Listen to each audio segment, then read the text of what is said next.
Kali ini kita akan membahas materi tingkat organisasi kehidupan.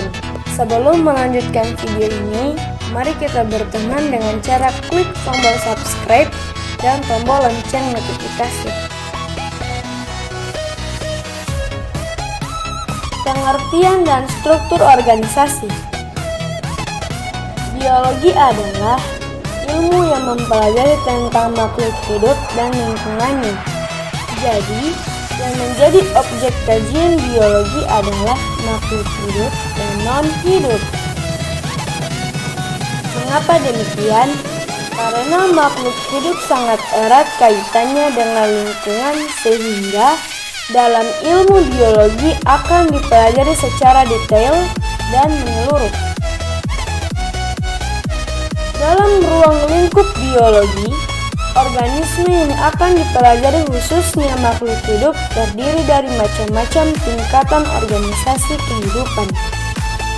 Sistem organisasi kehidupan adalah suatu perangkat pada elemen kehidupan dari struktur yang terkecil sampai struktur yang terbesar dengan memiliki tugas dan fungsi tersendiri.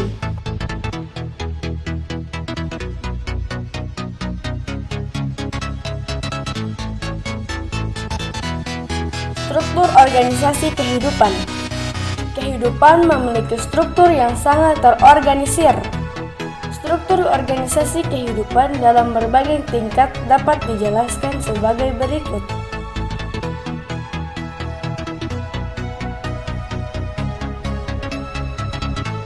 Molekul, sel, jaringan, organ, sistem organ, organisme, populasi, komunitas, ekosistem, dan bioma.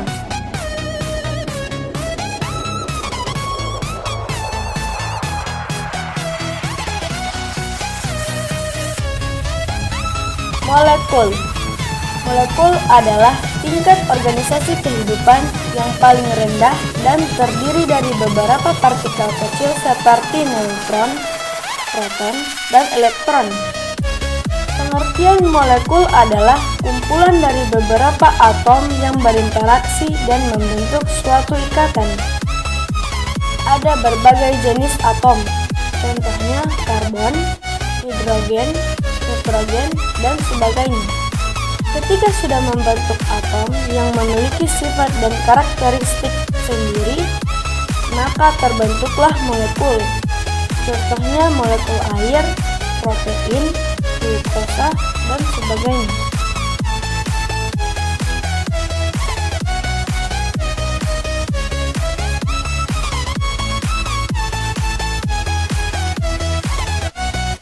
Sel.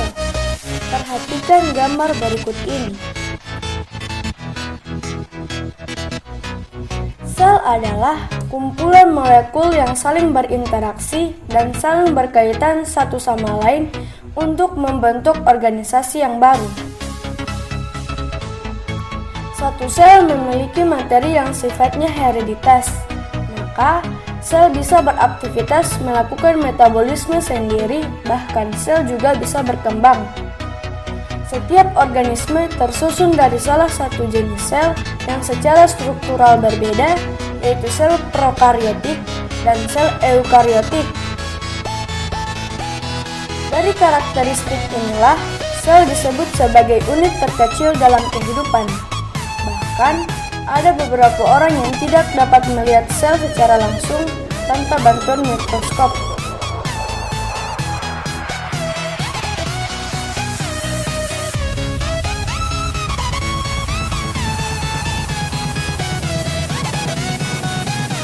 Jaringan.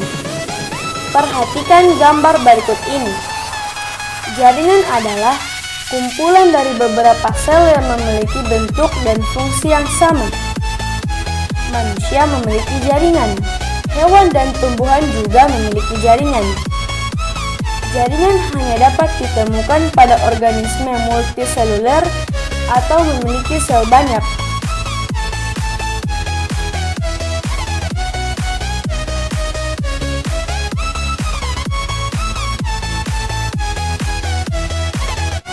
Organ adalah kumpulan beberapa jaringan yang memiliki fungsi berbeda, kemudian bekerja sama dan menjalankan fungsi tertentu. Contohnya organ otak. Di sana akan ditemui beberapa jaringan penyusun otak, misalnya jaringan syaraf dan jaringan ikat. Nah, kedua jaringan ini akan bekerja sama untuk membentuk sistem koordinasi. Contoh lain adalah organ daun yang terdiri dari beberapa jaringan yang berbeda dan bekerja sama untuk melakukan pertukaran gas oksigen dan karbon dioksida, proses fotosintesis dan proses transpirasi.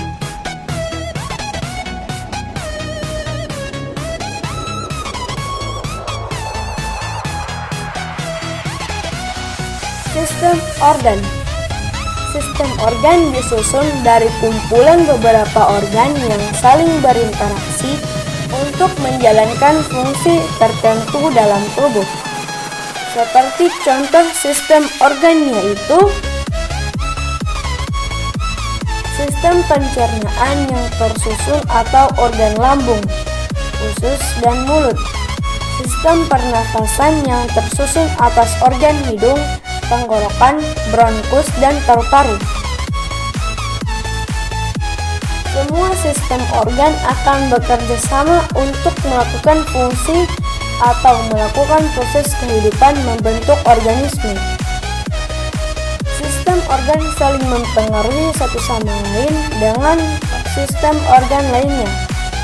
Jika satu sistem organ rusak, maka sistem organ lain akan terganggu.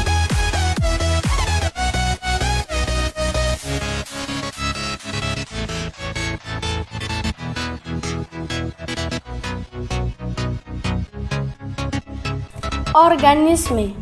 Organisme adalah satuan makhluk hidup yang tersusun secara kompleks dengan berbagai macam sistem tubuh yang saling mendukung.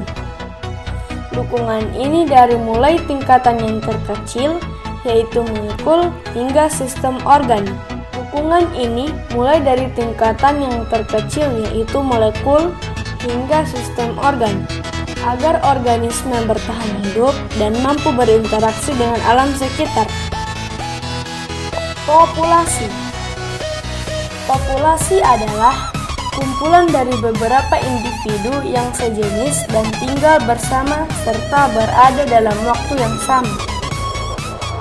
Dalam kehidupan nyata, kalian akan menemukan dengan mudah populasi makhluk hidup.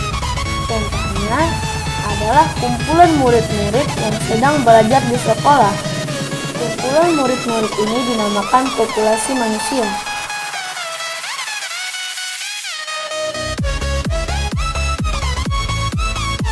Komunitas.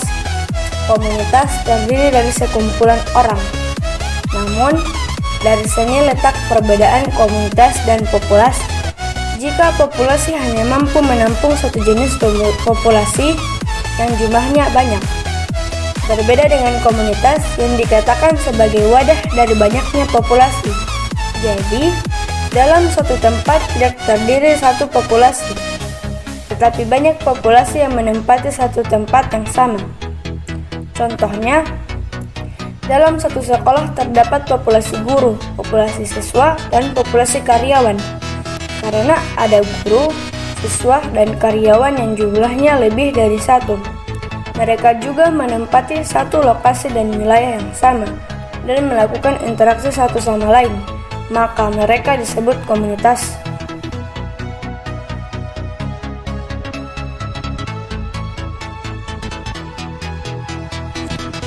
Ekosistem.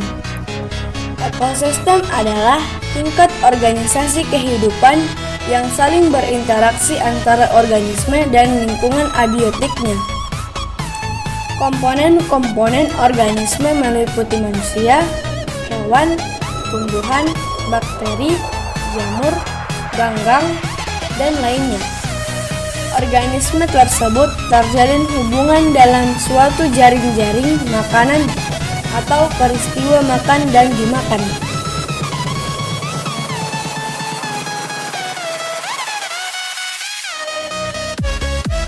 Bioma. Bioma adalah ekosistem terestrial yang umumnya dipengaruhi oleh iklim regional yang diklasifikasikan berdasarkan vegetasi dominan atau organisme dengan beradaptasi di lingkungan tertentu. Bioma meliputi daerah yang luas dan tumbuhan tertentu dan dominan. Permukaan bumi terdiri dari 7 macam bioma seperti taiga, tundra, sabana, gurun, padang rumput, hutan guguh, dan hutan hujan tropis.